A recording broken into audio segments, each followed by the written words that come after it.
Hello, Farlanders. My name is Kurt. Welcome back to Farlands or Bust. Welcome back indeed. Oh, would this not have been nice?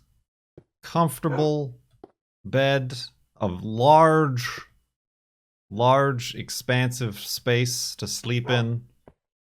Sure, we're still outside, but sheets, a pillow, being off the ground, sheltered from wind and rain and bears and campfires.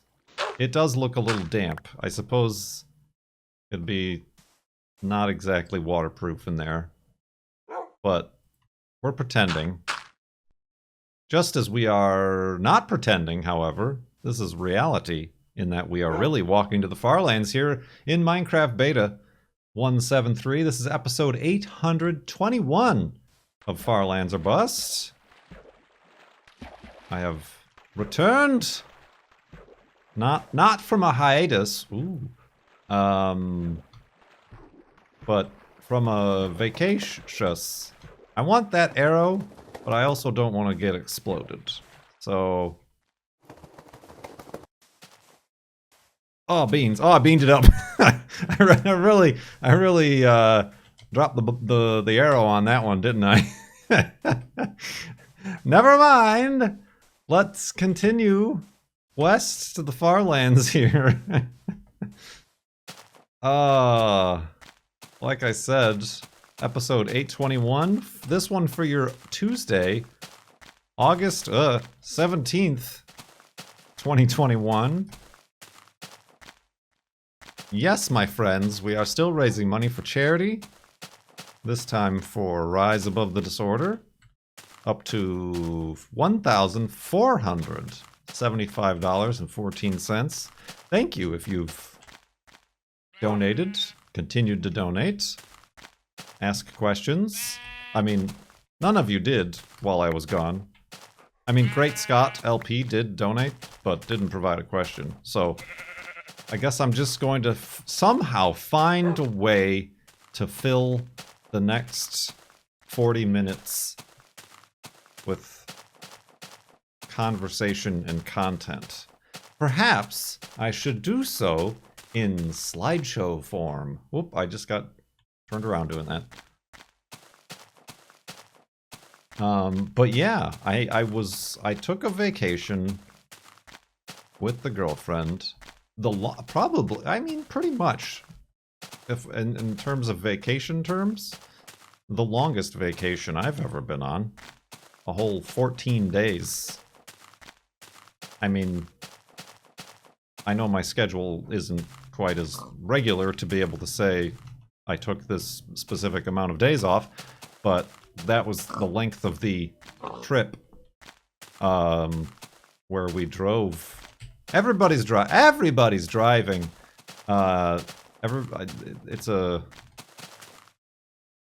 Okay, this Wolfie's not going to get this pig, so I'm just going to take care of it. It's a big thing right now. Nobody wants to fly in airplanes. Gee, I wonder why. So everybody's road tripping. Saw a lot of rental RVs. Which those are very expensive. Having, like, very briefly looked into that, being like, maybe that's a good idea. Cha-ching! No, that's a terrible idea. But yeah, we drove from Seattle down through Oregon. Our first stop was Crater Lake in the south of Oregon. And then from there we went to Redwoods, which is Northern California. And then from there to San Francisco, stayed with some friends of the girlfriend for a night. And then out east to Yosemite. I always get Yosemite and Yellowstone confused, for the reason that they both start with a Y, and my brain simply doesn't have the capacity to differentiate beyond the first word, or the first letter of words. And then from there, went to Las Vegas, begrudgingly, or at least I was begrudged at it.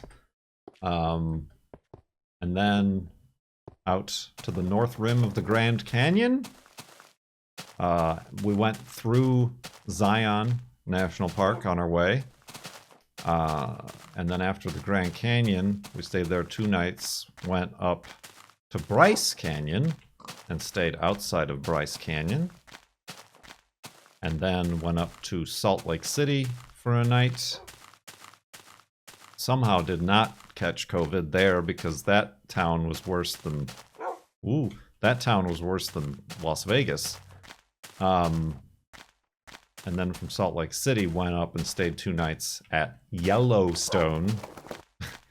And then drove home. And we just had like 1 night, because it's like a 14-hour drive from Yellowstone back to Seattle. So we split that up and stayed in western Montana at the Big Sky Motel, Montana.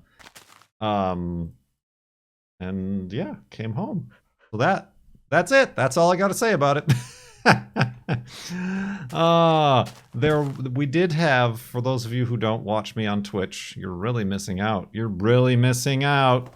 My first stream back, I went through all the pictures that both myself and the girlfriend took. And it only took 5 hours.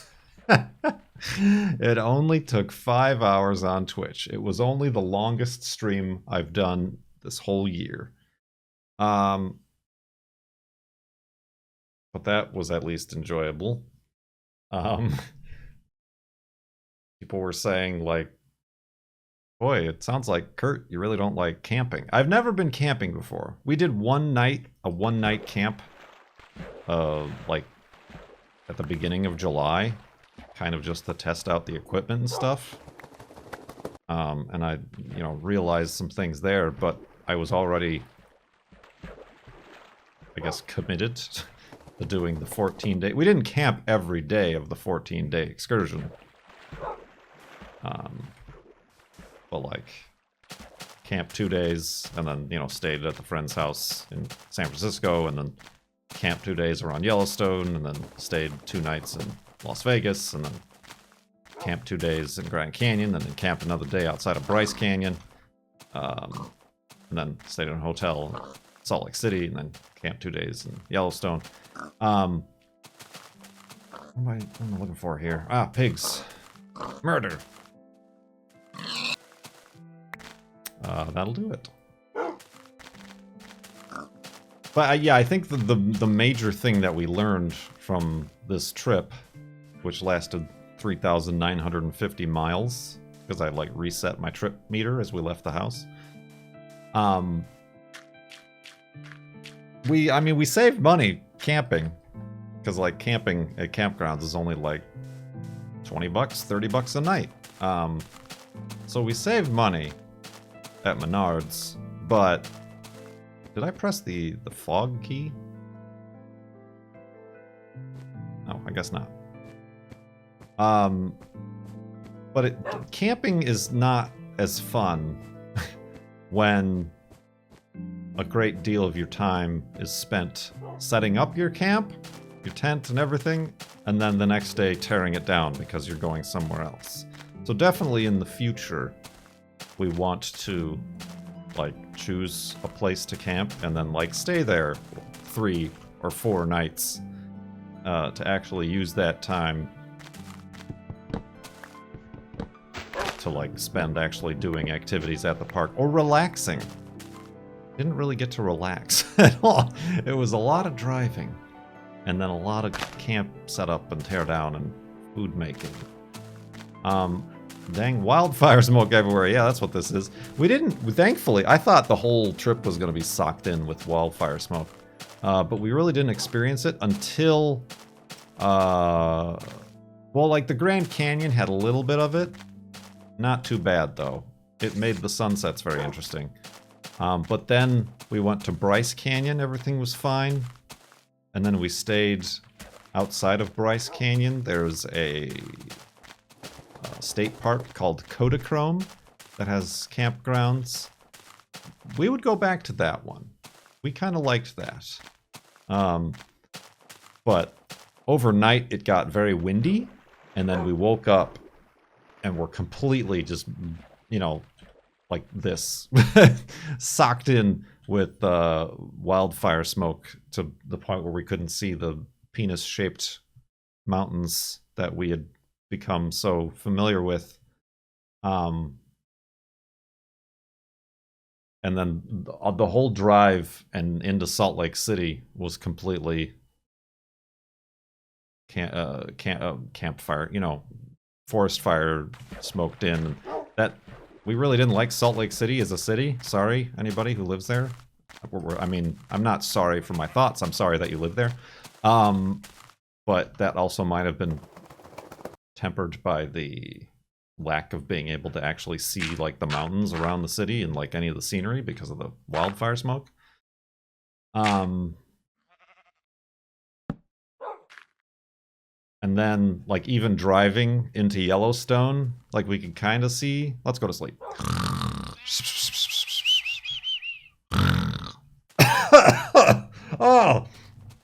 Oh, the wildfire smoke, global warming. Oh, I ran out of water. Why did I start recording this episode without any water in my cup? So yeah, even the drive like into Yellowstone, we went through the Grand Tetons, and we could barely see the teats.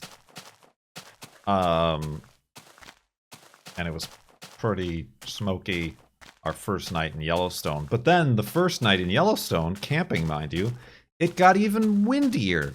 And I thought we were going to die. Because it was, we're in this little tiny 2-person tent. But that windstorm blew out all the smoke. So at least we had a full day at Yellowstone without smoke ruining everything. But then, of course, when we left there and drove into Montana, it came back and followed us here to Seattle. But where was I going with this thought? I don't think it matters. But anyway, yeah, we knew we were fitting a lot in, especially with, like, camping. But it was the first vacation the girlfriend had, like, been on in her, like, 15 years of living here, and like earlier than that even, I'm sure. That wasn't like work related or anything. And we just wanted to try it out. Do I like camping? Do I like camping was another like question that came up. Like on the surface of things,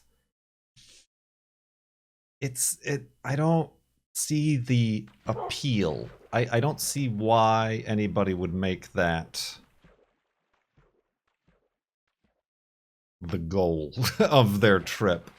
It's like, do you want to get no sleep and be very uncomfortable and be in pain from being unable to sleep on this flimsy air mattress on the ground in a cold and or hot tent? And do you want to eat poorly heated, unhealthy foods that you had to choose based on their ability to not need refrigeration? And do you want to deal with campfire smoke, which again, that's like another thing. A lot of people like go camping just to have campfires. Like a lot of people on the West Coast here, campfires were banned because of the burn ban. But surprisingly, in the Grand Canyon and Yellowstone and out east, they weren't. Which is strange because that was the place we most experienced all the forest fire smoke. But yeah, we just don't like that. We don't like that smell. We don't, and like people turn into idiots when they're around campfires, and they're loud and annoying. So yeah, we're not like on the West Coast here. Like there were like open camp, like all the campgrounds were all like booked up, but there were like people who just like canceled because like, well, if I can't have a campfire, then I'm not going camping. Like that's, I guess, a vibe. So yeah, we were very happy that there weren't campfires. Like having to deal with smelling like that. up until the last half of the trip. So yeah, on the surface, it just doesn't sound like a good idea.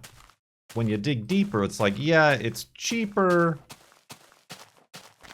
The main purpose, I think, is to be able to, like, stay in the parks or near the parks, because, like, going into Yosemite, we stayed outside the park, but we were able to get up so early. I mean, by we were able to get up, I mean the roosters on the farm we were staying at woke us up at 5 a.m. And roll into the park before any of the crowds got in there. Or, alternately, being at the Grand Canyon, being in the Grand Canyon already and just waking up and then going to do your hike or whatever. Like, that was nice. And that's a positive. But then again, a lot of these parks have cabins and, like, hotels, which admittedly fill up very fast at the beginning of the season and are sometimes very expensive. So, yeah, it's a lot of give and take. It helps to have experience to know how to prepare. Correct. And that was like I said, it's hard to judge this experience because it's the first time I've ever, like, done a camping trip. And it was a 14-day trial by fire. And there was a lot along the way that I'm like, boy, it sure would be nice if this was how we were doing it, or if we had this, but it's too late now. I'll just have to endure the next 10 days without that improvement that I think would make the experience better. I mean, the first thing that I did do was stop by a Walmart and got a water kettle. Because the girlfriend was not as picky about where her coffee water gets boiled. And the first night we used just the saucepan that had previously been used to make dinner. So I could taste the chicken and rice in my coffee. The girlfriend said I was crazy, but I'm not here to judge. I mean, I am here to judge the way my coffee tastes, but so, like, that was a marked improvement. Coffee con pollo? No, that would be en cafe or el cafe. Una café con pollo. De los Muertos. Speaking of De los Muertos, but, like, also, like, having a bigger tent. Like, this was a 2-person tent, and I'm like 1.3%, or I'm like 1.3 persons tall, according to this tent. And, like, I did get rid of my sleeping pad, my camping pad, because it was, like, terrible that first time we tried it out. And we instead brought, like, an actual legitimate air mattress. But even that was, like, just too... It wasn't long enough. It wasn't an extra long air mattress. So, like, a long air mattress, a bigger tent, maybe even a tent that, like, I could stand up in, or at least, like, sit up in, would be nice. I mean, all in all, we thankfully, we didn't have any rain over 14 nights. I usually sleep diagonally in my tent. That's difficult when you're sharing it with another person. So yeah, we had no rain, which was pretty good for a camping trip. Like, I started to think, like, what if we get to our campground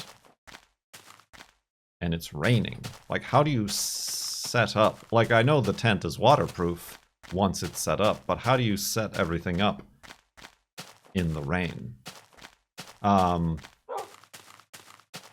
Quickly.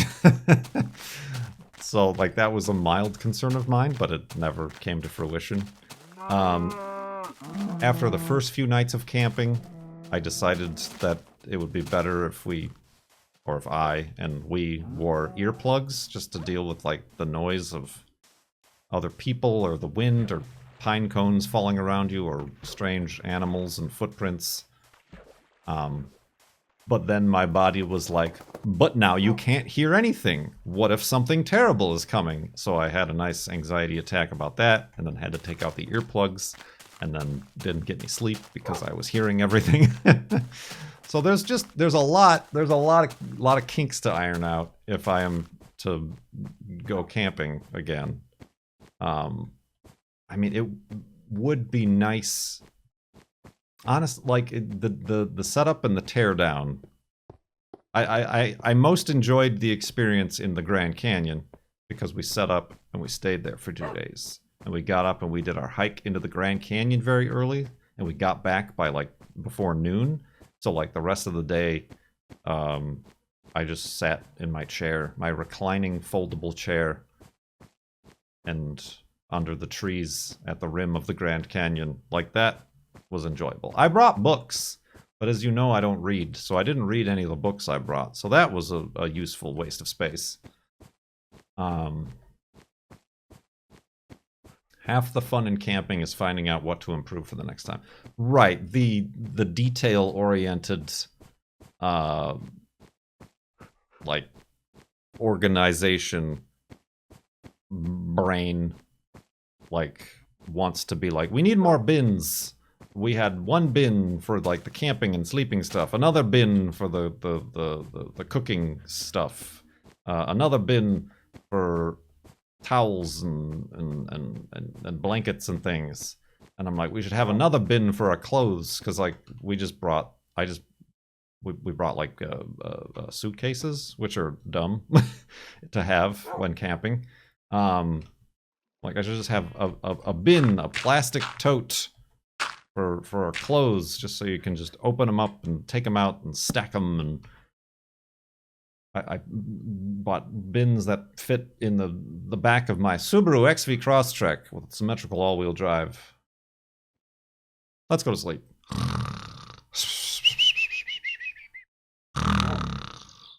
And awakeness. Did you do laundry a few times? No, see, I knew that wasn't going to be possible given the time crunch and how much we were doing.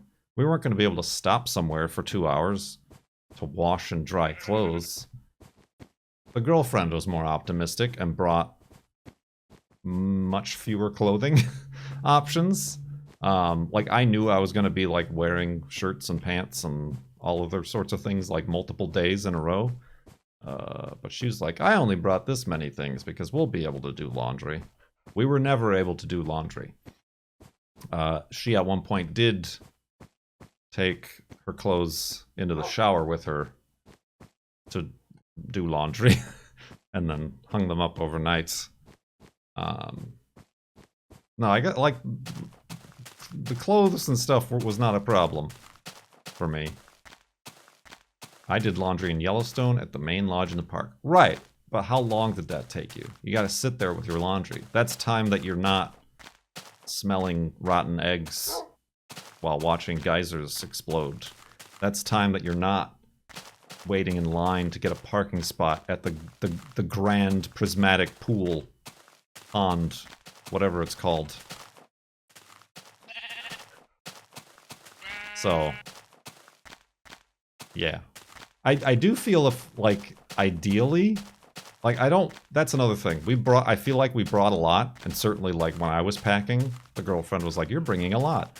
But then you're next to people who brought 2-bedroom condos on wheels with them.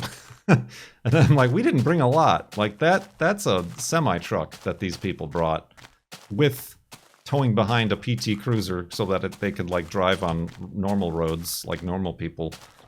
I guess that I don't get the point of. That, to me, is, like, too much. I'm not here to judge, but I will. So yeah, I feel like a good medium. Like, we saw a bunch of, like, really neat, like, like, tow behind teardrop trailers. I'm like, that would be neat.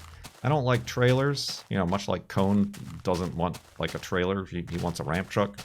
He has a ramp truck. I also am, like, kind of squidgy about trailers. Kind of kind of hinders your mobility a bit. I do feel like a pickup truck style camper.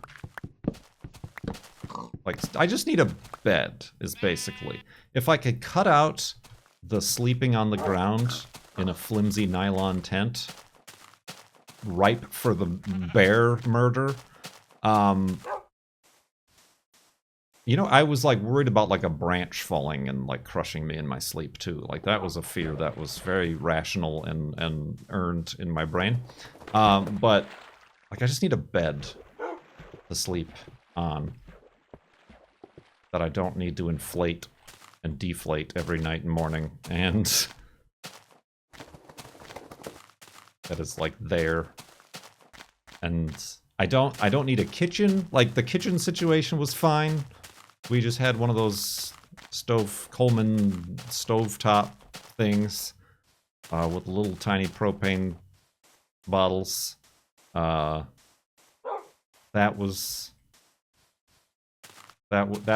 worked. I'll say that much.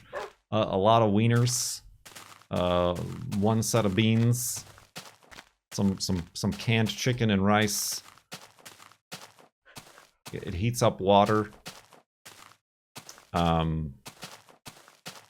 I suppose the only, like, quote-unquote luxury that would be convenient would be some sort of refrigerator. Just because we did have a cooler, but, like, we had to buy ice every day. And, like, by the 6th day, I'm like, I don't know if this lunch meat is any good anymore. I don't know if I can trust this. And also, like, everything is now wet and underwater. Careful, Wolfie.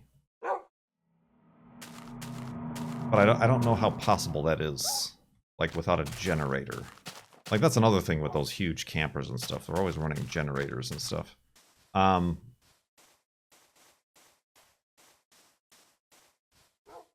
yeah, just a bit. I don't need a toilet or a bathroom. All these campgrounds have bathrooms, even if some of them are just the smelly holes in the ground pit toilets. Other ones are actually quite decent and nice. So yeah, like that's all I want. And it, like, still to be small enough. Like I know now why people take their wagons or their SUVs and they build with a bunch of plywood custom camping sleeping rigs, because it helps to have the mobility of like a regular sized car and not like a huge armada of, you know, 3-axled vehicles. But also just to have like a place to sleep. But I also don't feel like sleeping in a car is feasible. You got humidity and air circulations problems when it comes to that. I don't know. So yeah, that's my thoughts. That's my thoughts. Am I going to do it again? Not soon. Not soon, thank you. But when and if we do it again, it would be based on lessons learned. And hopefully more comfort and less picking up and moving around and picking up and moving around. The big losers of the trip, the AeroPress coffee makers. I bought into the hype, but I did not experience anything positive from it. Perhaps it's because I was initially turned off by my chicken coffee. Perhaps a little bit tainted. Like also, we probably should have brought some beans that we were familiar with. We just stopped in a place in Salem, Oregon, and we're like, let's try this coffee roaster. And I don't think they were very good. You're gonna lose that Aerospace sponsorship if you're not careful. It's just, I don't like espresso. I don't like Americanos. Like a lot of these little espresso stands on the West Coast, for those of you who don't know, everywhere, every like 5 on every block. Little drive-through espresso stands. All they do is espresso and espresso drinks. None of them do drip coffee. So if I were to want like an actual coffee, I would have to get an Americano. That's what an AeroPress makes, is it makes a little minuscule drip of like concentrated coffee, and then you have to fill it with hot water. I can tell it's not normal. I can tell it's like just diluted. You're not doing it right then. Oh, I was doing it right. I got the AeroPress Go because it's kind of the only one you can get nowadays, but it's also like the built for camping and being on the go. And like during the second half of the trip, I started doing the inverted version, like where you fill the coffee grounds and the water in when it's upside down, because I found that it just all bleeds through the filter before you get a chance to press the arrow out of it. Like that kind of helped, but it was still disappointing. So yeah, and I'm not, like the girlfriend is fine with instant coffee. I'm not. I mean, because of this, I did drink a lot less coffee, so I'm finding that I don't, like, I might have like been able to slowly reduce. Like I used to drink like 3 cups every morning, but now like I had 2 this morning and I'm like, that's too much. Those 2-part metal percolator ones make good camp coffee. You know, that's the only coffee maker the girlfriend had before I moved in, before I civilized her, and that was all right. I don't know, I mean, that would probably work on the stovetop thing, the Coleman stovetop thing, so that might have been an option. Like that I could deal with. That felt better than the AeroPress. But anyway, that's a big miss. Yellowstone, a big miss.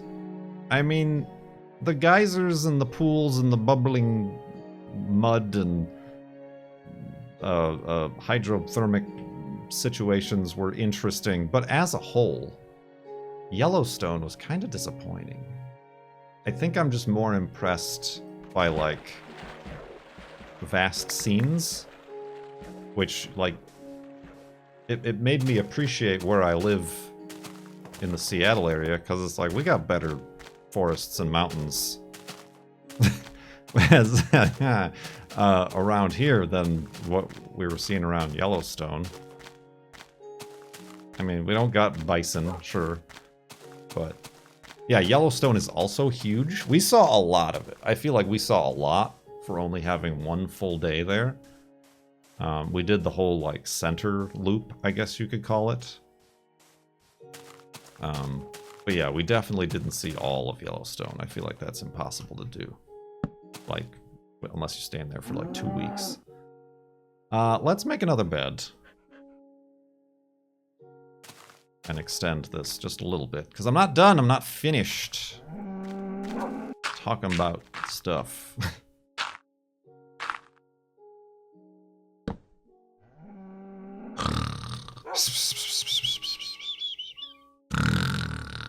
And awakeness. I think, honestly, that's probably another thing I didn't like about Yellowstone. Is how big it is, and therefore how far away everything is. Like, we stayed in the center of Yellowstone. The campground we were in. Which we didn't like the campground either. There were no trees. It was all open and very crowded and packed, and you were, like, practically on top of each other, your neighbors and stuff. And somebody's car alarm kept going off. And if the bears didn't murder him, I was going to. Yeah, we were unimpressed by the campgrounds at Yellowstone. But I mean, just like judging the park as a whole. Yeah. We were also, that was day 12 of the 14-year journey.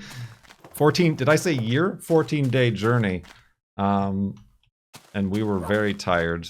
At that point, the hike into the Grand Canyon had caught up with my muscles, and they were like, no more, we are done. We have left the building. We no longer provide any ambulatory services to your legs or body. Um,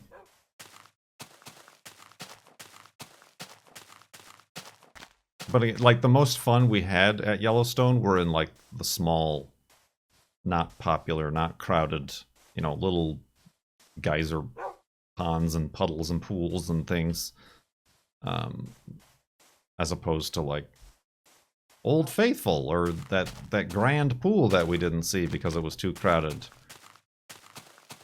So yeah, I mean, having been to Yellowstone, I can say I've been there, I've seen it, and I don't know that I need to return. Yeah, I mean, there's like 5 different campgrounds officially within Yellowstone. The one we stayed at was the Bridge Bay campground. It was near the water in the middle. So, like in the reviews, it said it was popular with fishers and stuff. But it was the only one available. But then again, like, the other ones are located in the popular areas, so I can only see why they filled up first and why, if they would be even more crowded.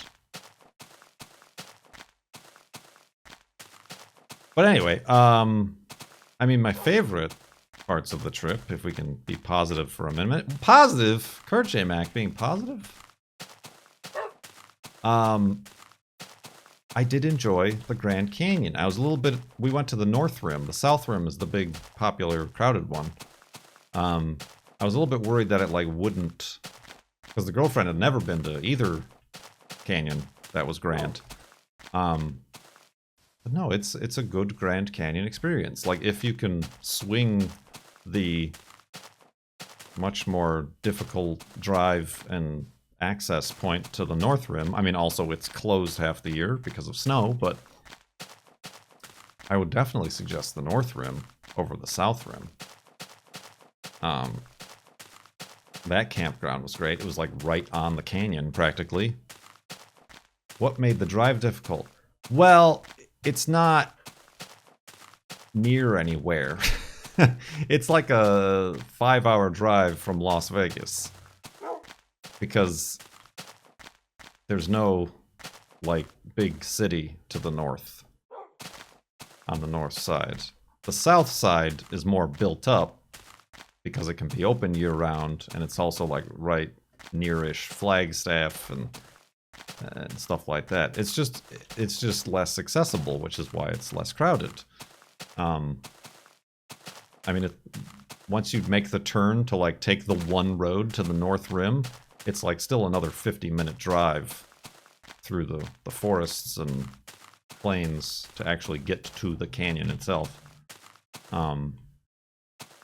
Which, again, that's why it's not... I mean, I don't think... I'm sure people do, but I don't think you could do it really as like a day visit.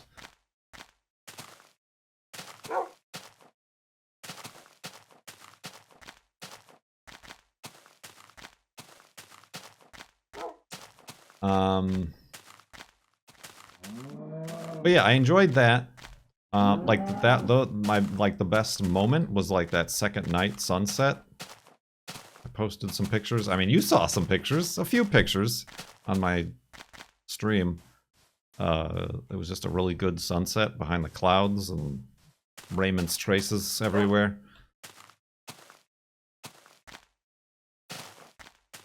Ah, careful, Wolfie. I feel like that would be a campground if I were to camp again, to go back to and spend 3 or 4 nights at. I also like just the West Coast, the redwoods. We both liked Crater Lake. We didn't, thankfully, like, hike down. There was only one hike to, like, go down in, like, go into the lake. We didn't end up doing that. But we liked Crater Lake. Crater Lake is neat. But again, we only spent 1 night there, so it was kind of like we drove in after driving 6 hours from Seattle and drove around Crater Lake and then went to our campground, set everything up, went to sleep, tore everything down, and left. Yeah, I liked that. I don't know if I would do that again. I mean, it's very interesting. Like, it's a good driving road. Like, if you're not scared of accidentally driving into the crater and to your, 900-foot plummet death. But yeah, that was interesting. But even, like, the redwoods were cool. Yellowstone. I thought the opposite. Speaking of the Y words, I thought the opposite. I thought, like, Yosemite was going to be kind of boring and forgettable, and, like, Yellowstone was going to be, ooh, amazing, volcanism and the caldera and whatnot. But it was the opposite. Yosemite was fantastic. Again, we got there super early, so we never had to wait in any lines or deal with fighting crowds. It did get crowded, but they had a nice free bike share app service where we, like, rented bikes for a few hours and rode those around. Just because, again, like, Yosemite is another one of those parks that's, like, so big that you really can't do it in a day. It was nice weather, but it was hot. And I would like to go back because I want to explore, and I mentioned this during the slideshow, that I would like to go back and, like, explore I don't even know what it's called, if it's considered, like, the upper Yosemite or whatever. But there's the valley, the popular part with all the big El Capitan. El Capitan, by the way, translates to the Capitan. All those things, that the waterfall and stuff is all in the valley. But there's, like, a upper part that we had to drive through to get to the east side of the mountains. That was just a very interesting, I don't even know what it would be called. A, like, high elevation, glaciated taiga forest sort of thing. The Tolmanun Meadows? Is that what it's called? The Tolmanun Meadows? I'll take your word for it. Yeah, like, that was very interesting. I don't know what services or anything they have up there, but instead of just driving through, which was interesting enough, it'd be nice to, like, stop and actually, like, explore that geology and landscape and stuff. Las Vegas, never need to go back ever again. That's fine. Anywhere where they still allow smoking indoors is off the list forever and ever. Grand Canyon was good. That Kodachrome Park. I'm giving away all my secrets. I should be keeping these places for myself. But that had, like, we actually stayed up for a couple hours after sunset and watched the stars come out in the Milky Way. It was a nice new moon, and we saw a bunch of satellites and shooting stars, as they're scientifically known. And I was, like, woefully out of practice. I'm like, I don't know any of these constellations or what we're looking at. I was hoping that Andromeda would be up, but I don't think it is. I think that's more of a, like, winter thing in the northern hemisphere, isn't it? Or a, like, late night, early morning thing. But, like, that was a neat campground, and it would be nice, I suppose, to explore Bryce and Zion some more, and that would probably be a decent, like, if you couldn't get camping in those parks, that would be a decent place to stay. Apparently, Crater Lake has, like, some of the darkest skies in the continental US, like, that are left anymore, so that makes sense. Although we didn't stay up because we were too tired, but we really didn't check out the skies around Crater Lake. At least that's what it said on the brochure. So yeah, I think that's, without spending another 5 hours on it, and I could, I think that's a good sum up of the trip. Don't need to do that again, but perhaps some variation on the theme in the future or something like that. Any plans on doing a road trip eastward? It's just so much more difficult. Like we're like, oh, this would be neat to do, but like on the East Coast, neither of us have ever been like the East Coast, the mountains, mountains. They call those mountains over there, over there, or really anything over there. But it's like, well, then how do you do it? Like you gotta rent a car? Like, you can't drive from here. I mean, you can drive from here to there, but it's too much. This was a lot of driving this time. That'd be too much. I mean, I at one point, I mean, we considered even, my mom lives in, I almost said, I have a mom that lives in Colorado. But no, my mom lives in Colorado, and I'm like, well, maybe we can swing by there during this trip. But like, even that would have like added 17 hours to the drive. Just because the whole extra further eastward would be way too much. But I've like considered like, oh, that'd be neat to like drive out to where my mom is in Colorado to visit and then drive back. That'd be very similar to kind of what we did. But yeah, there's that whole section between Colorado and the Atlantic Ocean that's very boring.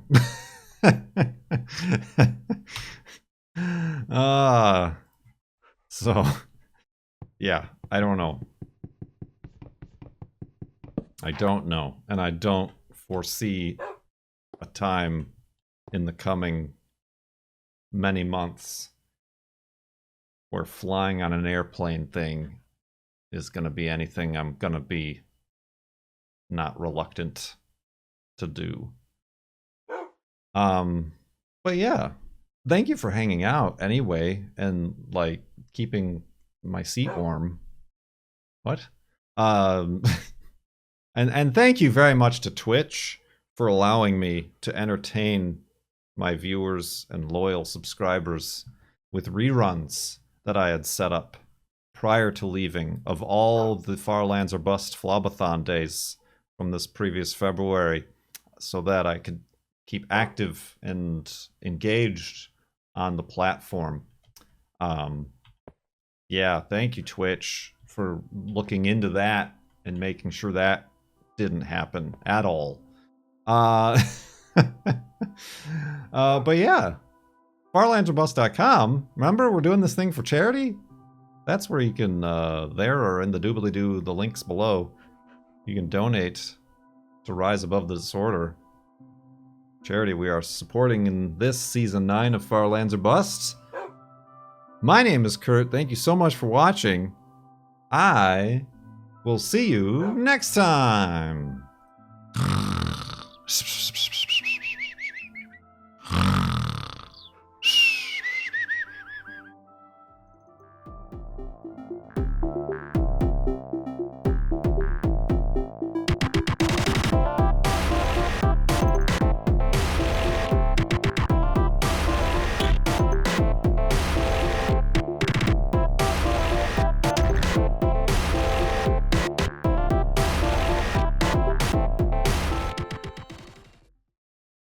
I'm not here to judge, but I will.